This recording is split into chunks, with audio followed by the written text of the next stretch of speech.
Morning లేచాను, wait చూసుకున్నాను, not bad. Sunday కల్లా 82 ఆర్ బిలో వెళ్తానని ప్రామిస్ చేస్తున్నాను. వెళ్ళలేకపోతే ఈ పేజ్ డిలీట్ చేస్తాను. ఆ?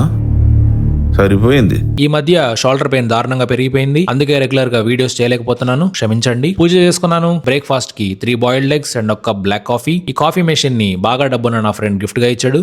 తీసుకో, పండగ తీసుకో. ఇంకా 9 అయింది. మిడిల్ ఈస్ట్ లో అంత పెద్ద యుద్ధం జరుగుతుంటే వర్క్ ఎలా చేస్తాం అనిపించింది. సో ఈ రోజు వర్క్ ఏం చేయలేదు. లంచ్ కి 5 ఎగ్స్ అండ్ 5 డ్రాప్స్ ఆయిల్ తో చేసుకున్న egg fried rice and carrot తిని ల్యాప్టాప్ తో పాటు 1 గంట పాదయాత్ర చేశాను. ఈవినింగ్ ప్రోటీన్ షేక్ తీసుకున్నాను. జిమ్ కి స్టార్ట్ అవుదాం అనుకునే లోపు మా చిన్న బాస్ కాల్ చేశాడు. వారం నుండి హోటల్లో చప్పిడి ఫుడ్ తిని చిరాగ్గా ఉంది, స్పైసీగా బెండకాయ రొయ్యలు చేసుకుందామని ఆర్డర్ వేశాడు. ఇంకా జిమ్ కి వెళ్లాల్సిన నన్ను షాపింగ్ కి తీసుకుపోయాడు. కావలసినవన్నీ కొనేసాం. బాబాయ్ అండ్ మాధవి గారి వీడియోస్ చూస్తూ నోట్స్ రాసుకున్నాం. బాధలు చెప్పుకుంటూ కుకింగ్ అంతా మా చిన్న బాసే చేసాడు. బాధల సంగతి దేవుడెరుగు. నీట్ గా ఉండే నా స్టవ్ అంతా పెంట చేశాడు. అందులో తప్పే ఉంది, అది ఆర్ట్. త్వరగా తినేస్తే ఆ స్టవ్ క్లీన్ చేసుకోవచ్చని నేను వెయిట్ చేస్తుంటే సైలెంట్ గా బ్యాగ్ లో నుండి బాంబే సఫైర్ అనే జ్యూస్ బాటిల్ తీసి తాగుదావా చేస్తావని కూర్చున్నాడు.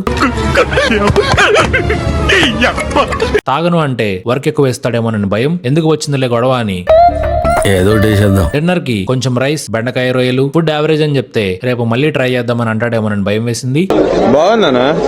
నిజం బాగుంది. ఇంకా మా చిన్నోడికి సెండ్ ఆఫ్ ఇచ్చి జిమ్ కి వెళ్ళలేదు కాబట్టి కుదిరినన్ని స్టెప్స్ వేశాను. సప్లిమెంట్స్ తీసుకున్నాను. ఈ రోజు మూవీ రికమెండేషన్ బ్రోకెన్ ఆరో. హాలీవుడ్ యాక్షన్ మూవీస్ ఇష్టమైతే ఈ స్టైలిష్ యాక్షన్ థ్రిల్లర్ ని వెతుక్కుని చూసేయండి. ఈ రోజుకి అంతే.